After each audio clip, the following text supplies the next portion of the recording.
Have you ever felt like your own children treat you more like an employee than a parent? You've raised them, sacrificed for them, and guided them through life's challenges, yet somehow you've become the family's unpaid babysitter, financial advisor, and decision-making afterthought. Your decades of wisdom and experience seem invisible to the very people you brought into this world. Instead of the respect and honor you deserve as a family elder, you find yourself constantly defending your independence and choices. The irony is heartbreaking. The more available and helpful you try to be, the less your adult children seem to value your time, opinions, and autonomy. This isn't the golden years relationship you dreamed of having with your grown children. The problem runs deeper than occasional disagreements or generational differences. Many parents in their 60s, 70s, and 80s discover they've inadvertently trained their adult children to see them as limitless resources rather than individuals deserving respect. Your constant availability has become an expectation. Your financial generosity has turned into obligation, and your willingness to help has morphed into assumed servitude. Without realizing it, you may have created a dynamic where your children feel entitled to your time, money, and compliance, while dismissing your need for independence and personal fulfillment. The very love that motivated your endless giving has somehow diminished your standing in your own family. This pattern leaves you feeling used, unappreciated, and increasingly resentful. The consequences extend far beyond hurt feelings and family tension. When adult children consistently override their parents' autonomy, make decisions without consultation, and demand services without appreciation, they're essentially stripping away the dignity that should come with age and experience. You find yourself questioning your own judgment, second-guessing decisions you're perfectly capable of making, and gradually accepting a diminished role in your own life. The confidence and self-assurance you've built over decades slowly erodes under constant questioning and criticism from your own offspring. Your retirement years, which should be a time of freedom and self-determination, become consumed with meeting others' expectations and managing family drama. This isn't how respect between generations is supposed to work. The good news is that this destructive pattern can be changed, but it requires courage, consistency, and a fundamental shift in how you interact with your adult children. You don't have to accept being treated like a convenience store that's always open for business. Your time has value, your opinions matter, and your independence is not negotiable just because you've reached a certain age. The wisdom you've accumulated through decades of life experience deserves recognition, not dismissal. Setting healthy boundaries with adult children isn't selfish or mean. It's essential for maintaining your dignity and creating genuinely respectful relationships. When you reclaim your position as a family elder worthy of honor rather than a service provider to be exploited, everyone benefits from healthier dynamics. Today, you're going to learn 9 powerful strategies that will help you transform these challenging relationships and reclaim the respect you deserve. These aren't theoretical concepts or feel-good platitudes, but practical approaches that work when applied consistently and firmly. You'll discover how to set boundaries that stick, maintain your independence without apology, and teach your adult children to honor rather than exploit your generosity.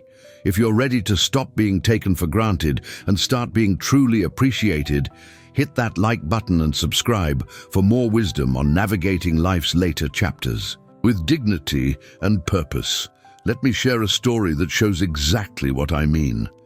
Jennifer sat in her car outside the community center, gripping the steering wheel as she wrestled with the decision to go inside. At 72, the retired teacher had never imagined she'd need a support group to deal with her own children, but recent events had left her feeling invisible and unheard in her own family. Her 45-year-old daughter had scheduled medical appointments and made healthcare decisions without even consulting her. while her 48-year-old son expected her to provide free childcare every weekend, as if she had nothing else to do with her time. The woman who had once commanded respect in her classroom now felt like a servant in her own family. And tonight, she was finally ready to do something about it. Inside the community center, other parents were gathering for the weekly support group, each carrying their own burden of complicated relationships with adult children. Charles, a 68-year-old widowed businessman, arrived early and chose a seat near the back, his frustration evident in the way he fidgeted with his car keys. His 3 adult children had gradually taken control of his finances, questioning every purchase over $50 and treating him like he was financially incompetent despite his successful business career. Carol, a 70-year-old grandmother, entered quietly and sat across the room, tired from another day of unexpected babysitting duties that her children had simply assumed she would handle without asking.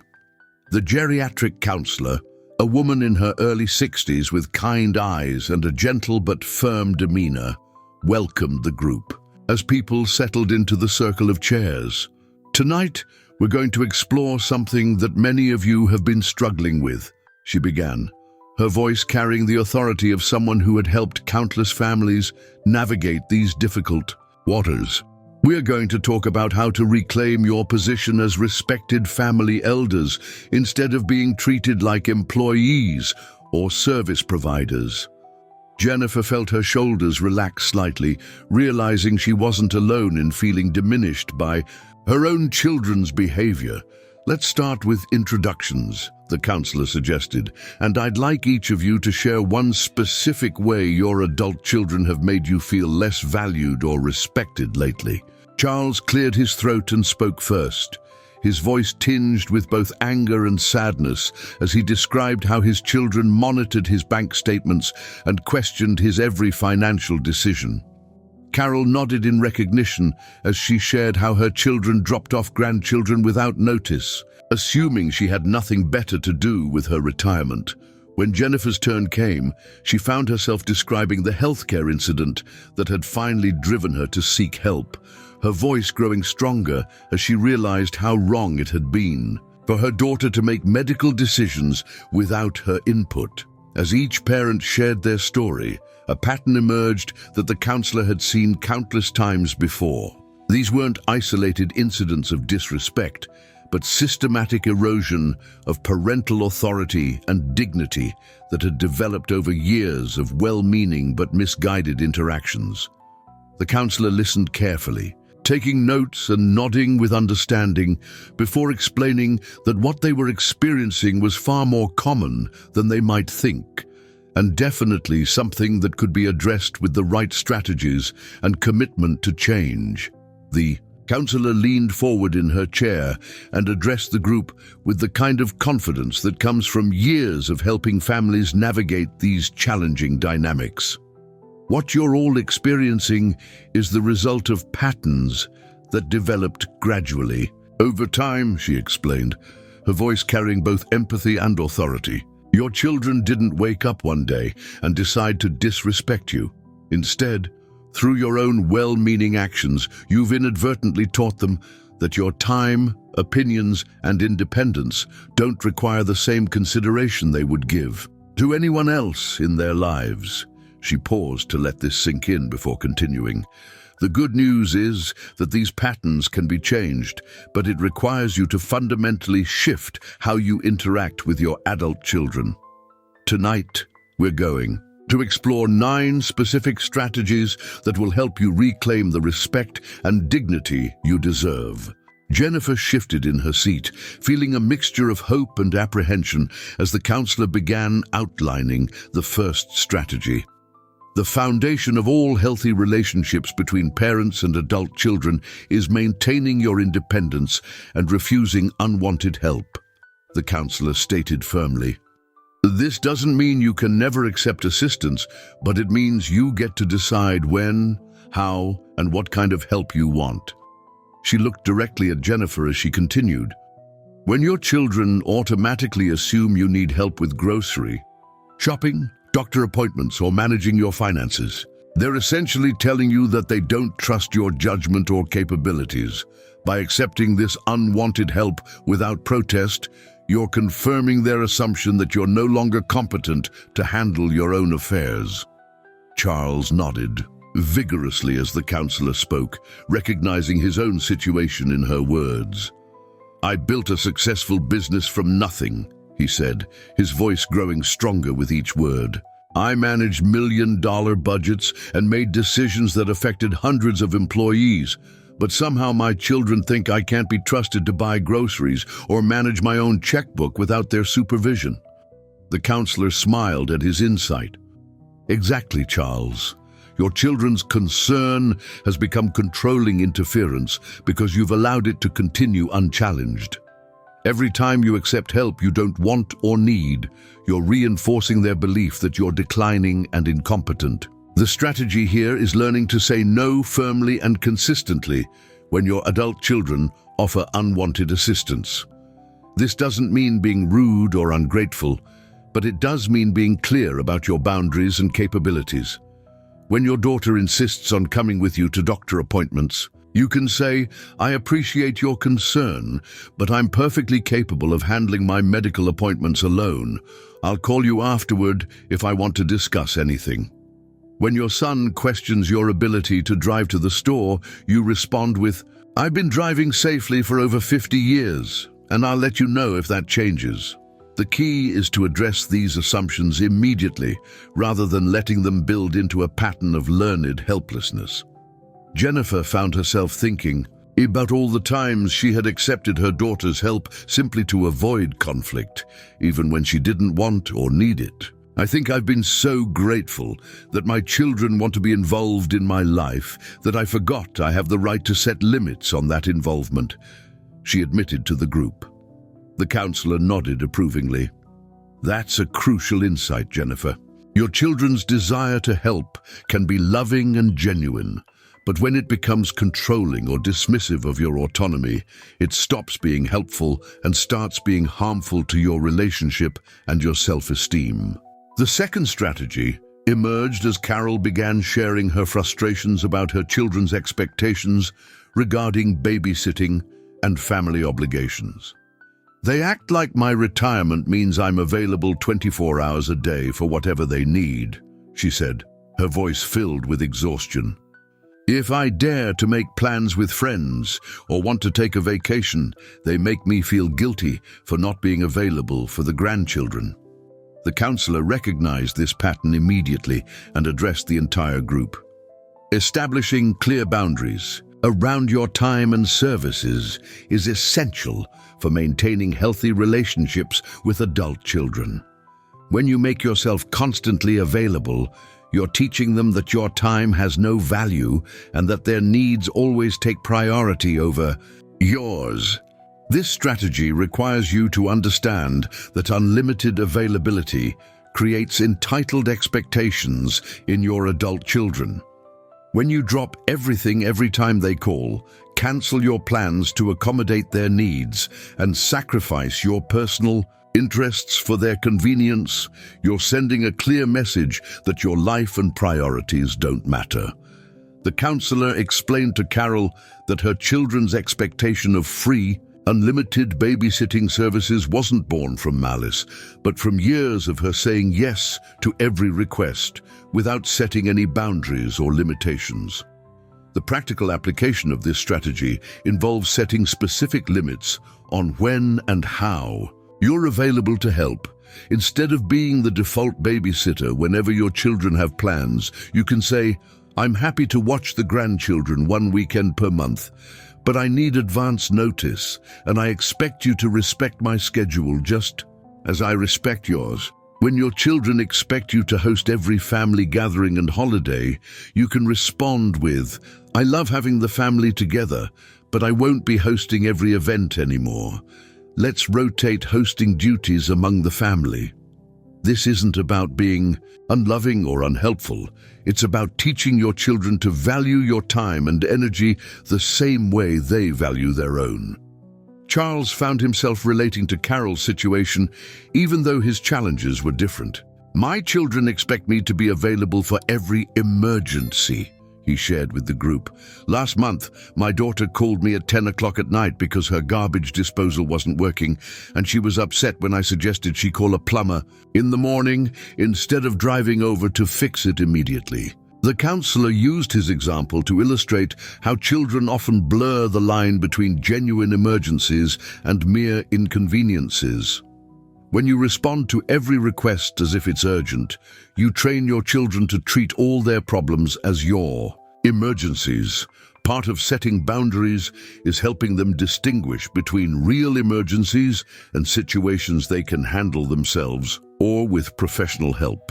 The third strategy focuses on maintaining your financial independence and privacy, a topic that struck a particularly strong chord with Charles. The counselor addressed this directly. Your adult children are not entitled to know about or control your finances unless you're genuinely unable to manage them yourself, she stated firmly. When they monitor your bank statements, question your purchases, or pressure you to make financial decisions based on their preferences rather than your needs, they're treating you like a child rather than the adult who successfully managed money long before they were born. Charles felt validated as the counselor continued explaining this strategy. I worked my entire life to build financial security, and now my children act like I'm financially irresponsible if I want to take a cruise or buy something they consider unnecessary, he said. They monitor my credit card statements and question every purchase over $50 as if I haven't proven my financial competence through decades of successful business ownership. The counselor nodded in understanding. This kind of financial monitoring is particularly insidious because it's often presented as caring and concern, but it's actually a form of control that undermines your autonomy and dignity. The practical implementation of this strategy requires you to establish clear financial boundaries and stick to them consistently. You can tell your children, I appreciate your concern about my finances, but I'm mentally competent and capable of managing my own money. I'll ask for help if I need it, but I won't be justifying my spending decisions to you. If they've been monitoring your accounts, you can change passwords and remove their access, explaining that financial privacy is your right as an independent adult. When they pressure you to make financial decisions based on their inheritance, concerns rather than your current needs and desires, you can respond with, "This is my money that I earned and saved. I'll spend it in ways that bring me joy and security, and that's not open for discussion." Carol realized that her children's financial expectations extended beyond just babysitting services. They expect me to pay for things like the grandchildren's activities and clothes, and they get upset if I spend money on myself instead of on the family, she admitted. The counselor explained that this represents another form of financial manipulation where adult children feel entitled to their parents' resources. Your children need to understand that your money belongs to you, and while you may choose to be generous with family, that generosity should be your choice, not their expectation. The fourth strategy addresses one of the most painful aspects of strained relationships with adult children, the dismissal of your opinions, wisdom, and life experience. Jennifer had been particularly hurt by this dynamic with her own children. They act like everything I think or believe is outdated and irrelevant, she shared with the group. When I offer advice based on my years of experience, they roll their eyes and tell me things are different now. They dismiss my opinions about current events, technology, and even family decisions because I'm supposedly too old-fashioned to understand modern life. The counselor recognized this as a common and particularly damaging pattern. When adult children consistently dismiss their parents' wisdom and experience, they're not just being disrespectful in the moment, they're fundamentally rejecting the value of the knowledge and insight that comes with age, she explained. Your decades of life experience, your understanding of human nature, and your perspective on what truly matters in life don't become worthless just because you've reached a certain age. In fact, these qualities become more valuable, not less valuable, as you accumulate more years of observation and reflection. This strategy requires you to demand respect for your life experience and refuse to accept dismissive treatment of your opinions and insights. When your children interrupt you, talk over you, or wave off your advice with comments about how things are different now, you need to address this behavior directly. You can say, "I've lived through many changes and challenges in my 70 years, and my experience has value. You don't have to take my advice, but you do need to listen respectfully when I share my perspective." When they dismiss your opinions about current events or family decisions, you can respond with, "I may be older than you, but that doesn't mean my thoughts and opinions are irrelevant.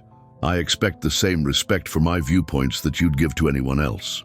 Charles found this strategy particularly empowering as he reflected on his recent experiences with his children. "They act like my business success happened in ancient times and has no relevance to today's world," he said. "But the principles of good decision-making, financial responsibility, and interpersonal relationships haven't changed just because technology has advanced." The counselor affirmed his insight. "Exactly, Charles. Wisdom isn't outdated just because the world has changed.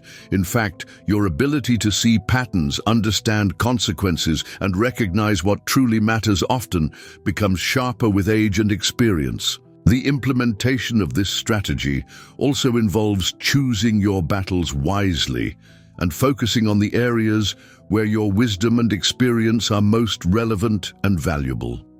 You don't need to insist on being heard about every topic, but you should absolutely demand respect when discussing areas where your knowledge and insight could be genuinely helpful. When your children face relationship challenges, financial decisions, or parenting dilemmas, your perspective deserves consideration, not automatic dismissal. The goal isn't to control their decisions, but to ensure that your voice is heard and respected in family discussions where your experience could provide valuable guidance. Remember to subscribe to our channel for more strategies on maintaining dignity and respect in your relationships with adult children, because we're just getting started with the tools you need to transform these challenging dynamics. The fifth strategy emerged as the counselor asked a question that caught the group off guard. "Tell me about your personal interests and friendships outside of your family obligations," she requested, looking around the circle. The silence that followed was telling, and Jennifer felt a pang of recognition as she realized how little she had to say. "I used to be in a book club," she admitted quietly. "I loved our monthly discussions and the friendships I'd built over the years, but I stopped going because my daughter needed constant babysitting, and I felt guilty taking time for myself when she was struggling with work and childcare." The counselor nodded knowingly. "This is exactly what I suspected. You've allowed your personal identity and interests to be consumed by family obligations, and your children have learned to expect this level of self-sacrifice from you." Charles found himself reflecting on his own lost interests as the discussion continued. "I used to love woodworking," he shared with the group. "I had a fully equipped workshop in my garage and spent hours creating furniture and crafts, but my son convinced me it was too dangerous for someone my age, and I gradually stopped because he made me feel like I was being reckless and irresponsible." Carol nodded in understanding. "I gave up my quilting circle and stopped taking painting classes because every time I had plans, one of my children would call with an emergency or need me to watch the grandchildren. Eventually, I just stopped making plans because it was easier than dealing with the guilt and pressure." The counselor explained that this strategy involves maintaining your personal identity and interests, regardless of family pressure or expectations. Your retirement years should be a time of personal fulfillment and exploration, not a period where you exist solely to serve your family's needs, she emphasized. When you abandon your hobbies, friendships, and interests to be constantly available for your children, you're sending the message that your personal happiness and growth don't matter. This not only diminishes your own quality of life, but also teaches your children that they're entitled to consume all of your time and energy. The practical application of this strategy requires you to reclaim and protect time for your personal interests and relationships. You need to communicate clearly with your adult children that you have a life outside of their needs and that this life deserves respect and protection. When Jennifer's daughter calls expecting immediate babysitting services, Jennifer can respond with, "I have book club tonight, but I could watch the children next Tuesday if you give me advance notice." When Charles's son expresses concern about his woodworking, Charles can say, "I appreciate your concern, but I'm a careful and experienced craftsman, and this hobby brings me joy and purpose. I'll continue with appropriate safety precautions." The key is to stop treating your personal interests as expendable whenever family needs arise. Carol realized that her children's lack of consideration for her time stemmed from her own failure to demonstrate that her time had value. "I never told them about my quilting or painting because I thought they'd see it as selfish when they needed help with the grandchildren," she admitted. The counselor helped her understand that this approach had backfired. By hiding your interests and always being available, you taught your children that you don't have a meaningful life outside of serving their needs. They can't respect what they don't know exists. This insight helped Carol see that reclaiming her interests wasn't selfish. It was essential for maintaining her identity and teaching her children to value her as a complete person rather than just a service provider. The sixth strategy addresses one of the most manipulative tactics that adult children often use against their parents: guilt manipulation about grandchildren and family obligations. The counselor introduced this topic by addressing Carol's earlier comments about feeling guilty when she tried to pursue personal activities. Guilt manipulation is one of the most effective tools your children can use against you because it exploits your love for them and your grandchildren, she explained. When they make you feel selfish for wanting to take vacations, pursue hobbies, or spend time with friends, they're using emotional blackmail to ensure your constant availability. Charles immediately recognized this pattern in his own family dynamics. "My children make me feel like I'm abandoning my grandchildren if I want to travel or if I'm not available for every school event and birthday party," he shared. "They've convinced me that being a good grandfather means sacrificing all of my personal desires and plans to be constantly present in the grandchildren's lives." The counselor nodded in understanding. This is a particularly insidious form of manipulation because it disguises selfish demands as concern for the grandchildren's well-being. Your children are essentially using your love for your grandchildren to control your behavior and limit your freedom. Jennifer felt a surge of recognition as she thought about her own experiences with guilt manipulation. "Every time I try to make plans that don't involve the family, my children find ways to make me feel like I'm being selfish or neglectful," she said. "They'll mention how much the grandchildren miss me or how hard it is for them to manage without my help, and I end up canceling my plans because I feel guilty." The counselor explained that this guilt is often misplaced and manufactured. Your children are adults who chose to have families, and it's their responsibility to manage their lives without expecting you to sacrifice your personal fulfillment. Loving your grandchildren doesn't require you to abandon your own needs and desires. The strategy for dealing with guilt manipulation involves recognizing it when it happens and refusing to be controlled by manufactured guilt. When your children say things like, "The grandchildren are asking why grandma doesn't want to spend time with them," you can respond with, "I love spending time with my grandchildren, and I also have other interests and relationships that are important to me. I can visit next week, but tonight I have plans with my friends." When they make comments about how difficult their lives are without your constant help, you can say, I understand that parenting is challenging, but I raised my children successfully, and now it's your turn to figure out how to manage your responsibilities. The key to implementing this strategy is understanding that you're not responsible for solving all of your adult children's problems or for being constantly available to make their lives easier. Your role as a parent doesn't require you to sacrifice your personal happiness and fulfillment indefinitely. When you consistently reject guilt manipulation and maintain your boundaries, you teach your children that emotional blackmail won't work, and that they need to respect your autonomy and personal needs. The seventh strategy focuses on insisting on inclusion in decisions that affect you, an issue that had been particularly painful for Jennifer. My children make major decisions about my life without consulting me, then expect me to accept their choices without question, she explained to the group. My daughter scheduled medical specialists and changed my healthcare plan without even asking what I wanted. They discuss where I should live, what medical treatments I should pursue, and how I should spend my money, as if I'm not capable of participating in these decisions.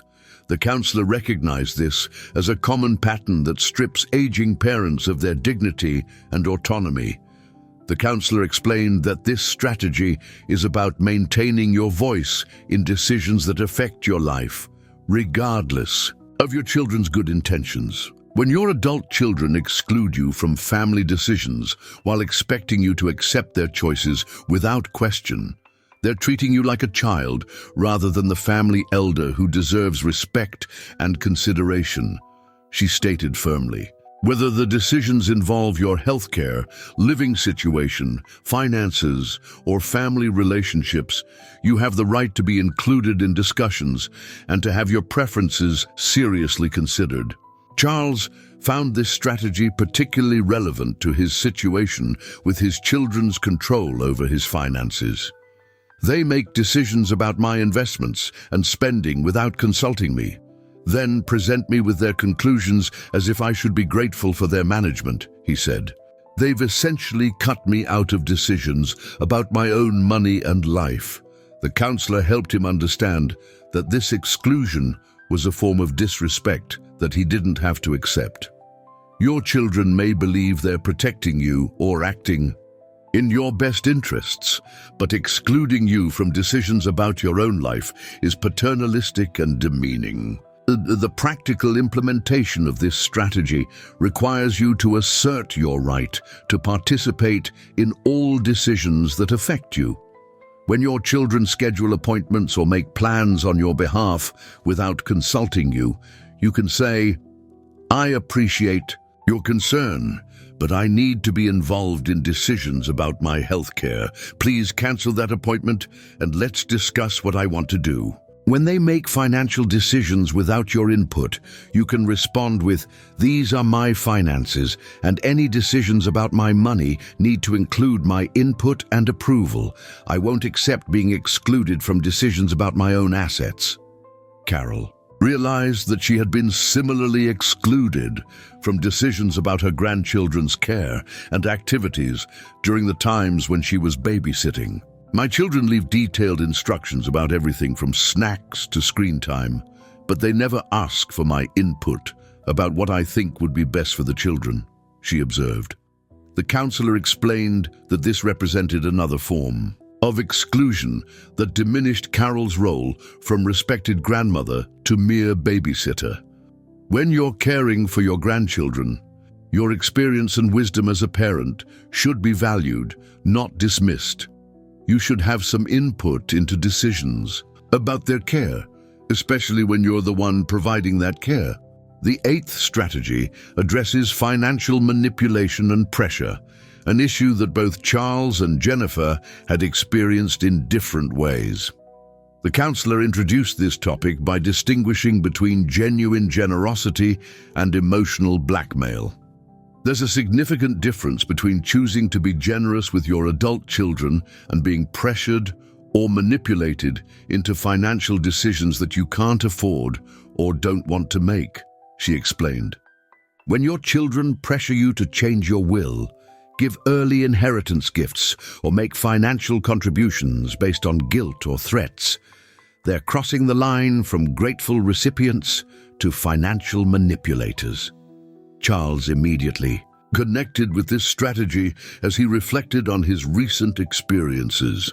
"I've changed my will multiple times based on pressure from my children," he admitted. "When one child feels like they're not getting enough, they pressure me to adjust the inheritance distribution. When another child has financial problems, they hint that I should help them out with early inheritance or loans. I feel like I'm constantly managing their financial expectations instead of making decisions based on my own values and preferences."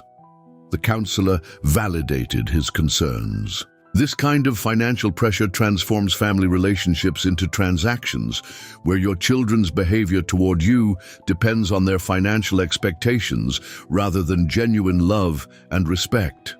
Jennifer had experienced a different form of financial manipulation through pressure to give gifts she couldn't afford. "My children expect expensive presents for birthdays, holidays, and special occasions, and they make me feel guilty if I can't afford what they want," she shared.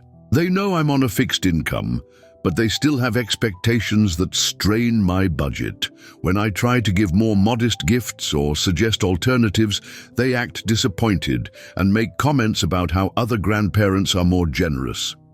The counselor explained that this represented another form of financial manipulation that prioritized material generosity over emotional connection. The strategy for dealing with financial manipulation involves setting clear boundaries around money and refusing to make financial decisions based on pressure, guilt, or threats. You need to distinguish between what you can afford and what you choose to give, and you need to communicate these boundaries clearly to your children. When they pressure you to change your will or give early inheritance gifts, you can say, "My estate planning reflects my values and priorities, and it's not open for negotiation or modification based on pressure. You'll receive your inheritance when I pass away, and until then, I'll make financial decisions based on my own needs and desires." When your children expect financial contributions that strain your budget, you can respond with, "I love you and want to be generous when I can, but I won't compromise my financial security to meet your expectations. I'll give what I can afford when I can afford it, and that needs to be enough." The key to implementing this strategy is understanding that your financial security and peace of mind are more important than your children's financial expectations or disappointment. The ninth and final strategy crystallized as the counselor observed the common thread running through all three parents' experiences. Each of you has accepted a diminished role in your family, becoming service providers rather than respected family elders, she noted. You've allowed yourselves to be treated as conveniences rather than patriarchs and matriarchs who deserve honor and consideration.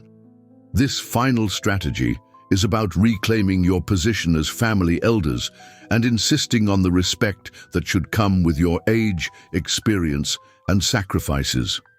The counselor explained that this strategy encompasses all the previous strategies while adding a crucial element: the expectation of honor and reverence that traditionally accompanies elderhood. In healthy family systems, aging parents are respected for their wisdom, honored for their sacrifices, and valued for their continued contributions to the family, she stated. You're not asking for special treatment or unearned deference.